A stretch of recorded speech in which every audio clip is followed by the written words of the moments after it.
अफसर बनना चाहते हो तो कहीं और क्यों जाना, गूगल प्ले स्टोर से हमारी app IAS with Harimohan download करो और तैयारी शुरू करो।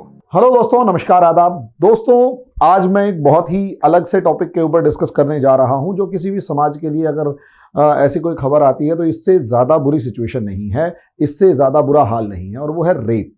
आज मैं रेप केस के बारे में या रेप के बारे में डिस्कस इसलिए करने जा रहा हूं क्योंकि हमारे पड़ोसी देश पाकिस्तान ने एक लॉ पास किया है और उसके मंत्रिमंडल यानी काउंसिल ऑफ मिनिस्टर्स ने वो लॉ पास किया है कि अगर रेप विक्टिम पकड़ा जाए या अगर रेप करने वाला जो है आरोप सिद्ध हो जाए उसका, तो उसे नपुंसक बना दिया जाए। तो सवाल यहाँ पर आता है कि यहाँ पर ये जो रेप करने वाला है, जो गुनहगार है, वो उसे विक्टिम बनाया, उसे नपुंसक बना दिया जाए या ना बना दिया जाए। ऐसी सिचुएशन में एक तो मानवता के लेवल पर बहस तो छिड़ ही चुकी है, लेकिन दूसरी बहस भारत में भी कहीं ना कहीं दबे पांव ही सही दस्तक दे रही है कि रेप विक्टिम्स या रेप के जो गुनहगार हैं, रेप करने वाले हैं, रेप क्रिमिनल्स जो हैं, उन लोगों को इस तरीके की सज़ा भारत में क्यों नहीं दी जा सकती, वगैरह वगैरह टाइप की।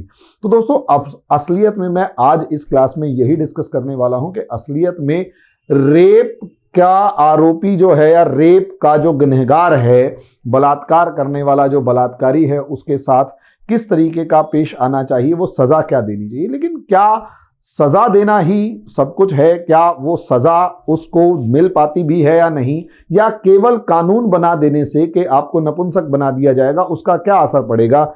इस पर एक इलेबोरेटेड डिस्कशन करने वाला हूं। लेकिन उससे पहले मैं आपसे एक वीडियो दिखाना चाहूंगा, और दूसरा वीडियो मीन्स एक मूवी का सीन है, उसे मैं पूरा नहीं दिखा पाऊंगा, लेकिन आप उसे देखिएगा। असलियत में पुरानी 90s की मूवी है दामिनी। जब वो मूवी आई उस टाइम पर हम बच्चे होते थे, उसका वो सीन आज तक मेरे जहन में है कि असलियत में रेप का मुकदमा लड़ने से तक की कहानी, और उसको विक्टिम को, जो गुनहगार है, क्रिमिनल है, उसको सजा दिलाने तक की जो कहानी है, उसमें कितने सारे पड़ाव हैं। तो एक सीन है, पहले वो देखिए, उसके बाद आपको बहुत कुछ समझ में आएगा। और यहां मैं पूरा नहीं दिखाऊंगा, उसे प्रॉपरली खुद देखिएगा।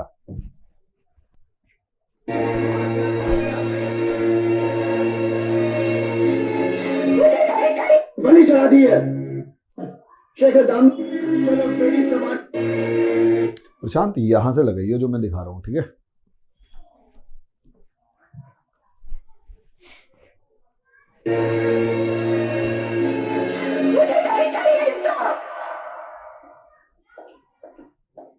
अपने आप को संभाला दामिनी, सच की जीत होगी, हमें इंसाफ मिलेगा।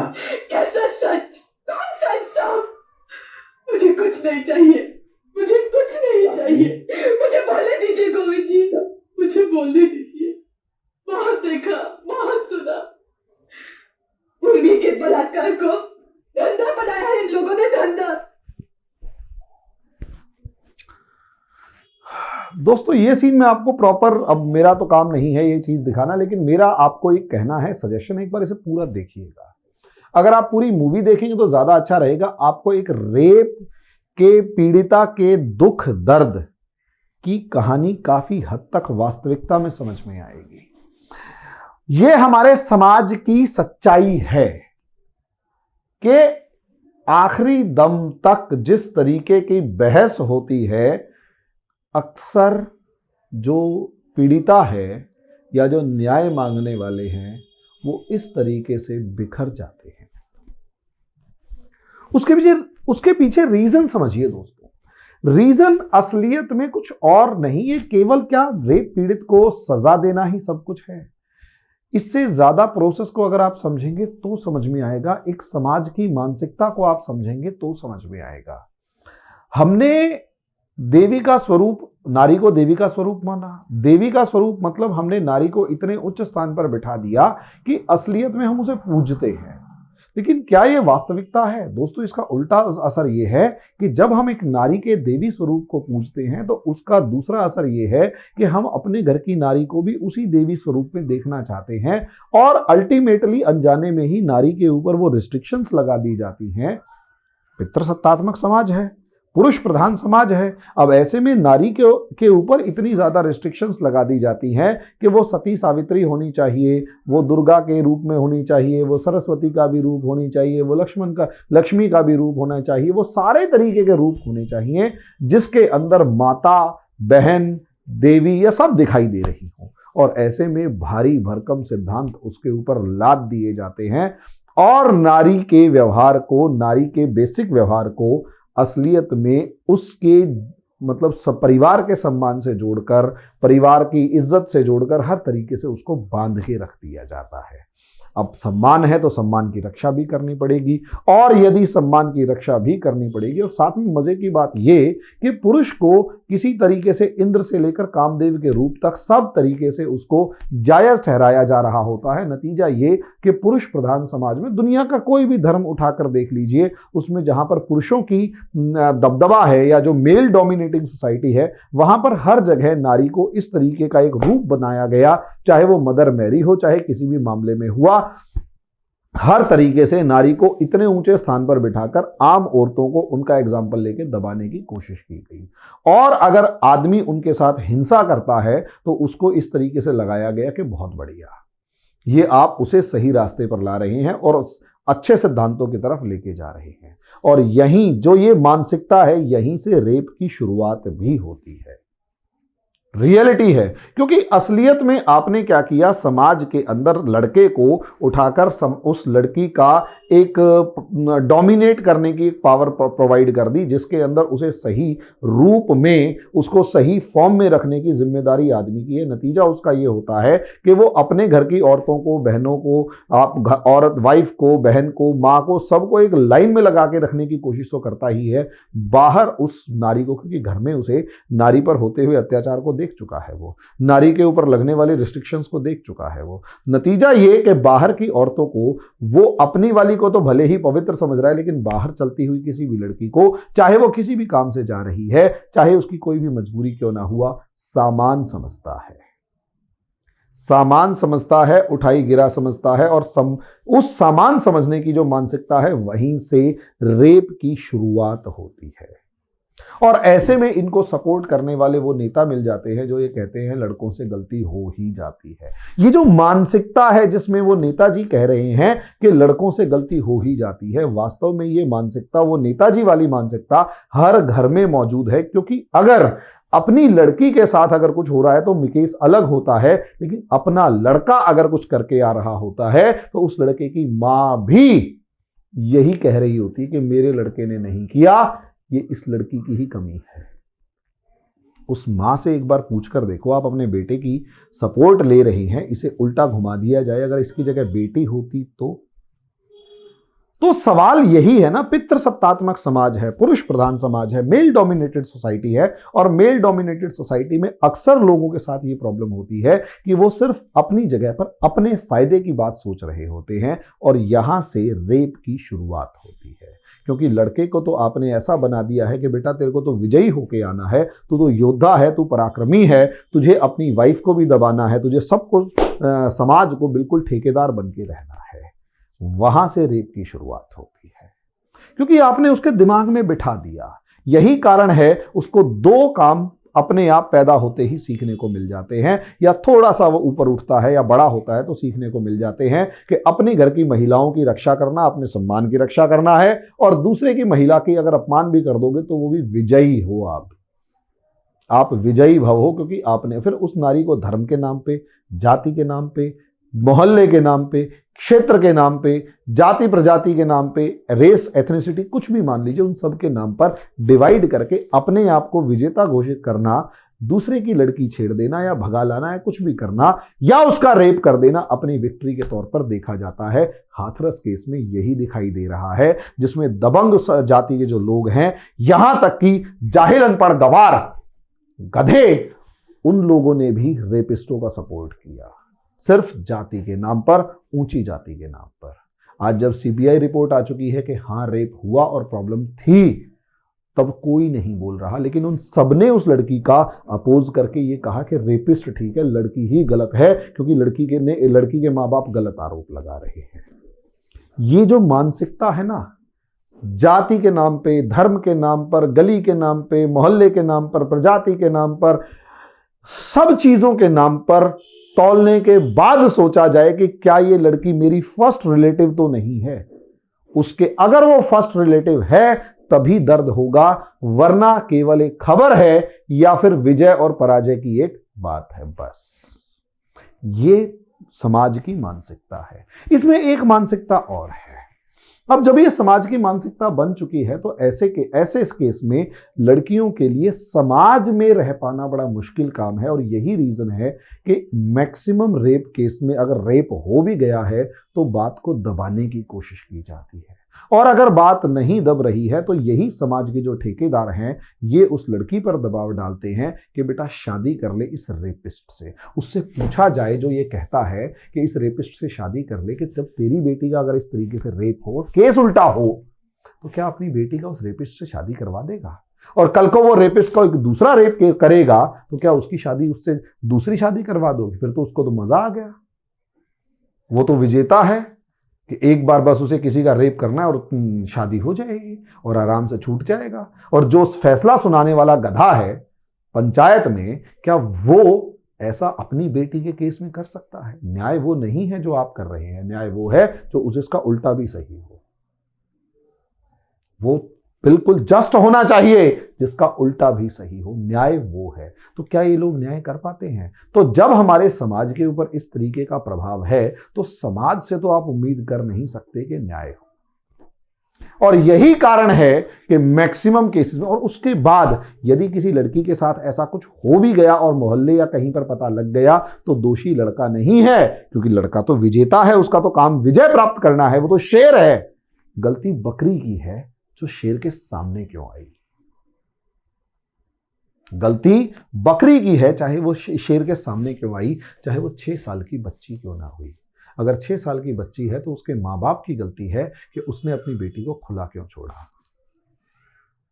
हाँ, 6 साल की बच्ची भी अगर है, 5 साल की बच्ची भी है, तो गलती बच्ची के मां बाप की है कि उसने अपनी बच्ची को बाहर क्यों छोड़ा या उसका ध्यान क्यों नहीं रखा। रेपिस्ट की गलती तो बाद में देखी जाएगी। ये समाज की मानसिकता बता रहा हूं मैं, जो लोगों के दिमाग में है, जो लोग सोचते हैं, और इससे ज्यादा वो बाहर नहीं निकल पाते क्योंकि उन्हें रेप एक गलती ढूंढनी होती है और अपने आप को जज बनाना होता है। लेकिन वो जो जज बना रहे होते हैं उसमें वो पुरुष प्रधान समाज की वो जो गंदी आत्मा है वो बसी हुई होती है। और वो जो पुरुष प्रधान समाज की, जो मेल डोमिनेटेड सोसाइटी की गंदी आत्मा है, वो उसको निर्णय देने ही नहीं देती, वो ये मानने को तैयार नहीं होने देती। क्योंकि वो रेपिस्ट लड़का है तो लड़के की तरीके से देखेगा, माँ है तो माँ अपने बेटे को भी साथ में देखेगी। अगर उसका खुद का बेटा भी अगर गलती करके आया तो वो ये मानकर चलती है मेरा बेटा गलत हो ही नहीं सकता, सामने वाले की बेटी गलत है, चाहे वो सामने क्यों ना हुआ हो। यही समस्या यहां पर है। हाथरस केस के अंदर भी पूरा परिवार लड़की के सपोर्ट में, लड़कों के या रेपिस्टों के सपोर्ट में, पूरा परिवार तो छोड़ो, पूरी जाति, पूरी अपर कास्ट इकट्ठी होकर खड़ी हो गई थी वहां पर। क्या जाहिलपना नहीं है ये? क्या उम्मीद कर सकते हैं कि कोई रेप का आपको विक्टिम जो है या रेप का जो कुछ है मामला न्याय मिल पाएगा? यही एक कारण है कि मैक्सिमम केसेस दब जाते हैं, क्योंकि लड़की की गलती पहली मानसिकता में, पहली बात में मान ली जाती है। और अगर वो लड़की, चलो ठीक है, उसके बाद अब लड़की जा गई थाने में, रेयरेस्ट ऑफ रेयर केसेस के अंदर लड़की चली गई थाने में। अब यदि वो लड़की थाने में चली गई तो क्या पहले दिन उसकी एफआईआर लिख ली जाती है? अब स्टेज 1 समझिए, रेप विक्टिम को अगर न्याय चाहिए तो स्टेज 1 क्या है? स्टेज 1 है कि आप पुलिस के पास जाएंगे, और जब आप पुलिस के पास जाएंगे तो आपके साथ में सबसे बड़ी प्रॉब्लम यही है कि आपको पुलिस स्टेशन में जाकर एक एफआईआर लिखवानी है। लेकिन वहां पर जो पुलिस ऑफिसर बैठा हुआ है, वहां पर जो पुलिस ऑफिसर बैठा हुआ है उसका एक काम है। जो पुलिस ऑफिसर बैठा होता है वो ये देखता है, सबसे पहले वो प्री माइंड सेट में होता है, क्योंकि उसके आसपास ऐसे केस बहुत सारे आ चुके होते हैं। और उसमें सबसे ज्यादा बड़ा केस ये आता है कि जरा सी कोई आपसी लड़ाई हुई, आपसी रंजिश हुई, बहुत सी महिलाओं ने भी इस सेक्शन 385, 375 जो भी है उसका मिसयूज किया होता है। और आपसी पारिवारिक झगड़ों को भी वो कहीं ना कहीं रेप का नाम लगा देते हैं। लड़की प्यार करते हुए किसी के साथ भाग गई है तो भी रेप का इल्जाम लगा दिया जाता है। लड़की लड़के को फंसाना है तो भी किसी के ऊपर रेप का इल्जाम लगा दिया जाता है। यानी रेप के केस का इतना मिसयूज किया गया कि वो जो असली विक्टिम है उसे भी शक की नजर से देखकर वो पुलिस वाला ये कहता है मैडम 2 दिन बाद आना, क्योंकि वो पीछा छुड़ाना चाहता है, क्योंकि उसके दिमाग में एक माइंडसेट पहले से ही है, हो सकता है ये भी झूठ हो। यानी पहली चुनौती उस पीड़िता के सामने, उस विक्टिम के सामने यही है। सबसे पहली चुनौती उस विक्टिम के सामने यह है कि अपने आप को वो प्रूव करे कि वो सही है, वो उसका रेप हुआ है। अब क्योंकि रेप विक्टिम जो है वो पुलिस स्टेशन गई हुई है, तो उसे सबसे पहले उस पुलिस ऑफिसर को ये विश्वास दिलाना पड़ेगा कि भाई साहब सही में रेप हुआ है। सोचकर देखिए कि सही में रेप हुआ है, उसे जिसका रेप हुआ है उसे प्रूव करना पड़ेगा। और यदि वो पुलिस स्टेशन पहुंची और रेपिस्ट कोई बड़ा आदमी है, जैसे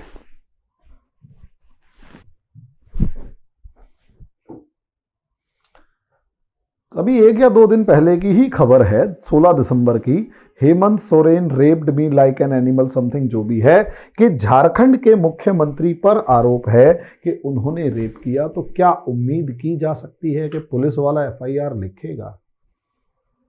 क्या उम्मीद की जा सकती है कि वुमेन सेल वाले आगे बढ़ेंगे? क्या उम्मीद की जा सकती है कि हेमंत सोरेन तो बहुत बड़े हो गए कि गांव प्रधान या ग्राम मुखिया या थोड़े से भी गांव के दबंग लोगों के द्वारा अगर ऐसा कृत्य हुआ तो क्या पुलिस वाला, या दबंग जातियों के किसी लड़के का कृत्य हुकाम हुआ तो क्या पुलिस वाला रेप केस लिखेगा? या जिस पुलिस वाले के साथ गई, पुलिस वाले के पास वो रेप विक्टिम गई, पीड़िता गई, उस पुलिस वाले की जाति का अगर लड़का हुआ तो क्या वो पुलिस वाला रेप लिखेगा? वहां पर पहली लड़की की परीक्षा शुरू होती है न्याय मांगने के लिए। न्याय मांगने के लिए पहली परीक्षा शुरू होती है, जिसमें खाप पंचायत से लेकर लगभग हर वर्ग वहां बीच में कूद पड़ता है। पंचायतें बुलाई जाती हैं, नेताओं तक ने, हाथरस केस में तो नेताओं तक ने पंचायतें बुलाई थी अपनी जाति के लोगों को इकट्ठा करके, और यहां तक कह दिया था कि हमारे लड़कों के साथ बदला लेने के लिए ऐसी कुछ भावना से, दुर्भावना से किया गया है, हम उसके ऊपर केस नहीं होने देंगे। क्या आप सोच सकते हैं क्या बकवास कर रहे थे ये लोग? सोच कर देखिए क्या बकवास कर रहे थे ये लोग। यहां से उस लड़की का संघर्ष शुरू होता है। पुलिस ऑफिसर और इसके ये दोषी हर वो इंसान है जो रेप केस का मिसयूज करता है, चाहे वो महिला है चाहे पुरुष है, क्योंकि उसमें आपके एक मिसयूज से, आपके एक केस के दुरुपयोग से सारी की सारी महिलाओं के साथ समस्या आ गई है जो सच में पीड़िता है। क्योंकि ये रेप केस लगाने वाली महिलाएं भी एक बार सोचकर देखें सच में हुआ तो क्या होगा। उस आत्मा को झकझोर देने वाली बुराई का आप इस्तेमाल कर रहे हैं केवल अपने दूसरे लाभ के लिए। गलत है यार। ये समस्या जब आप समझते हैं तो यहां से अब ऑब्वियस सी बात है, चलो एफआईआर किसी भी दबाव में महिला आयोग से लेकर हर तरीके से 1, 2 दिन 10 दिन बाद लिख ली गई, जैसे हाथरस केस में हुआ। उसके बाद इन्वेस्टिगेशन शुरू होता है और उसी इन्वेस्टिगेशन जो छोटा मोटा हुआ रिपोर्ट बनवाने से लेकर सब चीजों में, तो आप यहां देखिए सबसे पहली बात तो मेडिकल टेस्ट। अब मेडिकल टेस्ट और पुलिस जो भी इंक्वायरी कर रही होती है उस केस के अंदर अगर आप देखते हैं तो वहां जो जवाब देने पड़ते हैं, आप जो सीन देखेंगे उसमें काफी हद तक समझ में आएगा हाथ कहां थे, किस हद तक, किस बुरे हद तक पुलिस वाला मतलब जो रेप विक्टिम से सवाल पूछे जाते हैं, वकील सवाल पूछते हैं। और इसमें सबसे ज्यादा बड़ी दुर्भावना तो आपको निर्भया केस के आरोपियों के वकील की मिलेगी। जब आप उसे देखेंगे कि वो आखिरी दम तक उन्हें बचाने की पूरी कोशिश करता है और जब केस में हार जाता है तो लास्ट में भी वो उस निर्भया के ऊपर ही सवालिया निशान उठाता है, और बहुत ही बेशर्मी के साथ सवालिया निशान उठाता है, सवाल उठाता है कि वो रात को कर क्या रही थी, टाइप के उदाहरण है ये। तो ऐसे में वो जो वकील होता है उससे भी कैसे उम्मीद कर सकते हैं, इवन चाहे आप ही का वकील क्यों ना हुआ, सामने वाला तो वकील, सामने वाले रेपिस्टों का वकील तो मतलब जिसे कहते हैं डेविल्स लॉयर वाली बात है, वो तो बिल्कुल नंगा होके आता है, बिना कपड़ों के आता है, और हो सकता है उसने भी एक आधा ऐसा कांड कर रखा हो, क्योंकि उसका काम बचाना है। वो वैसी ही मानसिकता लेके आता है और उसी मानसिकता से सवाल पूछ रहा होता है, और साइकोलॉजिकल गेम में सच में उस लड़की से जो सवाल पूछे जाते हैं और बहुत ही भद्दे और सबसे निचले स्तर पर जाके जब पूछे जाते हैं, तो वहां हर कदम पर भरी अदालत से लेकर किसी भी तरीके से जो टॉर्चर होता है मेंटल, वो रेप की पीड़ा से कहीं ज्यादा होता है। वो उस रेप की पीड़ा से कहीं ज्यादा होता है। और जब वहां से इन्वेस्टिगेशन और जुडिशियल ट्रायल के अंदर या जो भी जुडिशियल प्रोसेस या फिर प्रक्रिया से जब गुजरा जाता है, तो वो अल्टीमेट लेवल पर पेनफुल होता है। उससे आगे सिचुएशन को देखना जरूरी है। जब वहां ये जुडिशियल प्रोसेस कंप्लीट होता है, तब कहीं जाकर आपको इंसाफ की उम्मीद होती है। लेकिन सवाल ये है कि क्या इस 2 या 3 स्टेप के दौरान जो साल निकलते हैं, जो समय निकलता है, वो ज्यादा पीड़ादायक है या जब रेप हुआ था वो पीड़ादायक है? क्या वो पीड़िता, क्या वो विक्टिम इस पूरे प्रोसेस के दौरान हर दूसरे कदम पे ये नहीं सोचती होगी कि मैं मर ही गई तो अच्छा था, मर जाती तो अच्छा था? और ये रियलिटी है। हाथरस केस में सीबीआई तभी आ पाई जब लड़की मर जाती है, वरना पुलिस ने तो मामला दबा दिया था। हाथरस केस के बाद अगर अगला केस आप देखते हैं तो भी ऐसा ही है, मामला पुलिस दबा देती है। निर्भया केस के अंदर अगर वो लड़की नहीं मरती, निर्भया केस में सबसे ज्यादा हीनियस क्राइम ये था कि बॉडी के प्राइवेट पार्ट्स में रॉड घुसेड़ दी जो फेफड़े तक को चीर के आगे निकल गई थी। शरीर के अभिन्न अंग, मतलब शरीर के अंदर रॉड डालना क्या मतलब है? वो जो मानसिकता थी उस नाबालिग जानवर की, वो यही तो थी कि उसको बचपन से यही सिखाया गया था कि महिला के ऊपर विजय प्राप्त करनी है, और उस महिला के ऊपर विजय प्राप्त करने के लिए उसके शरीर को छिन्न भिन्न जितना करोगे, लहू लुहान जितना करोगे, उतने बड़े मर्द कहलाओगे। उसी मानसिकता के तहत तो शरीर में रॉड डाली गई थी, उसी मानसिकता के चलते शरीर में रॉड डाली थी उस लड़के ने, और उसका वकील उन्हें भी डिफेंड कर रहा था, उन्हें भी बचा रहा था, और इस हद तक बचा रहा था कि हारने के बाद भी उसने ये नहीं कहा कि न्याय की जीत हुई। हारने के बाद भी उसने लड़की का ही कैरेक्टर असैसिनेशन करने की सोची। तो सवाल यहां से उठता है कि क्या ये जो नपुंसक बनाने का मामला है, उसमें इस पूरे प्रोसेस में जीत हासिल होगी? उसमें उस लड़की का जो मेंटल टॉर्चर है उसको झेला जाएगा, या केवल एक कानून बना देने से क्या प्रभाव पड़ेगा? उसका थोड़ा सा एनालिसिस कर लेते हैं। सबसे पहली बात, हमारे जो भी केसेस हैं या हमारे जो भी लीगल प्रोसेस कहो या कुछ भी है, हमारे लीगल प्रोसेस का जो बेसिक स्ट्रक्चर है वो ये है कि एक मैक्सिमम केसेस में सुधारना होता है इंसान को, और अगर उसके सुधरने की गुंजाइश नहीं है तो उसे जेल में रखो या फिर उसे मार डालो। उसका भी एक प्रोसेस है। लेकिन किसी भी तरीके से शरीर के अंग भंग करने का भारत के कॉन्स्टिट्यूशन में दूर तक कोई भी लेना देना नहीं, कोई भी प्रोविजन नहीं है। और यही कारण है आप अंग भंग यानी एम्पुलेशन किसी भी तरीके का नहीं कर सकते या बॉडी के हार्म नहीं पहुंचा सकते। आंख के बदले आंख का कंसेप्ट भारत में नहीं है। ऐसे में यही एक रीजन है कि ह्यूमन राइट्स वायोलेशन का जो प्रोसेस है वो आ जाता है कि अगर रेप विक्टिम को नपुंसक बना दिया जाए तो उस मामले में कि रेपिस्ट बेशक है, अपराधी है वो, और अपराधी के अपने भी अधिकार होते हैं और उसके शरीर की प्रताड़ना जायज़ नहीं है। ये ह्यूमन राइट्स वायलेशन वालों का कहना है। उसके बाद इंटरनेशनल ट्रीटी और इंटरनेशनल बहुत सी ऑर्गेनाइजेशंस हैं जो इस तरीके की किसी भी जो सज़ा है उसको सपोर्ट नहीं करती। और उसके साथ साथ भारत के अंदर ये मामला अनकॉन्स्टिट्यूशनल होगा, क्योंकि भारत के संविधान में भी किसी तरीके का इस तरीके का मानवीय अत्याचार बर्दाश्त नहीं किया गया है। आर्टिकल 20, 21, 22 में पूरे प्रोसेसेस इसी तरीके के दे रखे हैं कि आपको बहुत सी स्वतंत्रता है, यहां तक कि अपराधियों तक को स्वतंत्रता यहां पर दी गई है। और इस वजह से भी आप कॉन्स्टिट्यूशनल तरीके से तो बिल्कुल भी नहीं कर सकते और ह्यूमन राइट्स के मामले में भी अगर देखें तो बिल्कुल नहीं कर सकते। लेकिन इसका एक दूसरा पक्ष भी है।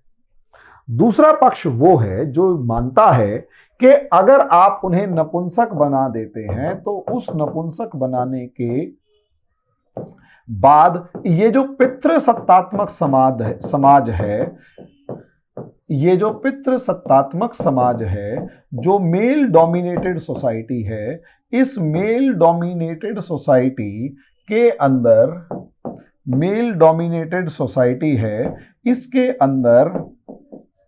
इस मेल डोमिनेटेड सोसाइटी के अंदर बहुत गहरा इंपैक्ट पड़ेगा।